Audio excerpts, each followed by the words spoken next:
धन्यवाद कार्यक्रम सञ्चालिका म्याडम।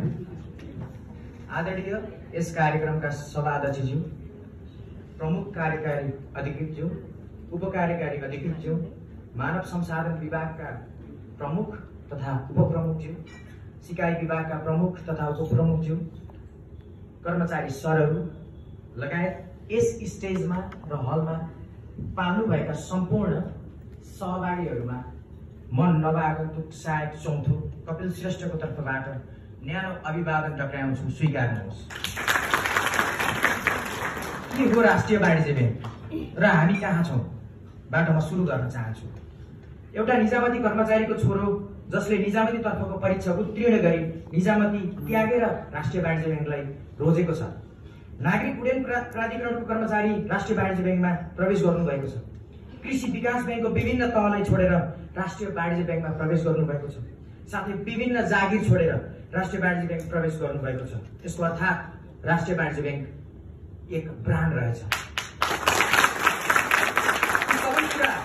यी सबै कुराहरूले राष्ट्रिय वाणिज्य ब्याङ्कको ब्रान्ड भ्यालु साखलाई स्वतः स्फूर्त बढाउन गरेको छ।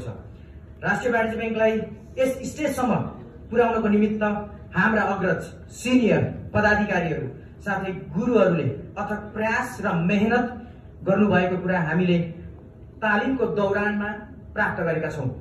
अब यो साख ब्रान्ड भ्यालुलाई कायम राख्दै अझ माथि अग्रपङ्क्तिमा पुर्याउने जिम्मेवारी हामीमा पनि रहेको छ र पक्कै पनि हामीले हाम्रो नलेज, स्किल्स र एबिलिटीलाई पूर्ण रूपमा प्रयोग गर्दै राष्ट्रिय वाणिज्य ब्याङ्कको साख अझ वृद्धि गर्ने र राष्ट्रिय वाणिज्य ब्याङ्कको उन्नति प्रगतिको निमित्त सधैँ समर्पित हुने कुरा यसै स्टेज मार्फत म जानकारी गराउन चाहन्छु। आज हामी तालिमको अन्तिम दिनमा छौँ। तालिमको अन्तिम दिनमा आइरहँदा ब्याङ्किङ एक बृहत विषय रहेछ र हामीले केही जानेकै रहेनछौँ भन्ने कुरा अनुभूति भएको छ।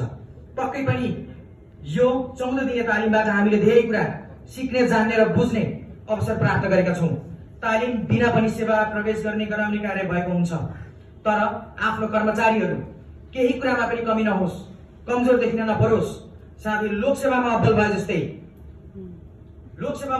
जस्तै ब्याङ्किङ क्षेत्रमा पनि अब्बल बनाउने उद्देश्यका साथ यति ठुलो 100 जनाको जमातलाई उचित व्यवस्थापन गर्दै, खुसी पार्दै, सबै कुरा उपलब्ध गराउँदै, साथै विज्ञ ख्याति प्राप्त प्रशिक्षक मार्फत 14 दिने उत्कृष्ट पूर्व सेवाकालीन तालिम प्रदान गराउनु भएकोमा राष्ट्रिय वाणिज्य ब्याङ्क सिकाइ तथा विकास विभागलाई म साथै मेरो सम्पूर्ण साथीहरूको तर्फबाट विशेष धन्यवाद ज्ञापन गर्न चाहन्छु। तालिमको अन्त्यतिर आइरहँदा थोरै दुःख, नर्भसनेस र धेरै खुसी, एक्साइटमेन्ट भएको छ। सहकर्मी साथीहरूबाट टाढा हुने दुःख, नयाँ ठाउँ, नौलो परिवेश र नयाँ कार्य जिम्मेवारीको नर्भसनेस, सरकारी जागिरको पनि उत्कृष्ट सरकारी ब्याङ्किङ सेवामा प्रवेश गर्दाको खुसी र एक्साइटमेन्ट। यो तालिमको दौरानमा विविध कारणले गण्डकी र सुदूरपश्चिमको साथीहरूसँग राम्रो कनेक्सन बनाउन सकिएन। सायद ग्रुपिजमको कारण टाढा हुन पुग्यो। तर learning is never ending process. आगामी दिनहरूमा लर्निङको क्रममा हाम्रो भेट र सम्बन्ध अझ सुदृढ हुनेछ भन्दै राष्ट्रिय वाणिज्य ब्याङ्क परिवारप्रति पूर्ण एकपटक हृदयदेखि धन्यवाद ज्ञापन गर्दै म यस मञ्चबाट बिदा हुन चाहन्छु। धन्यवाद।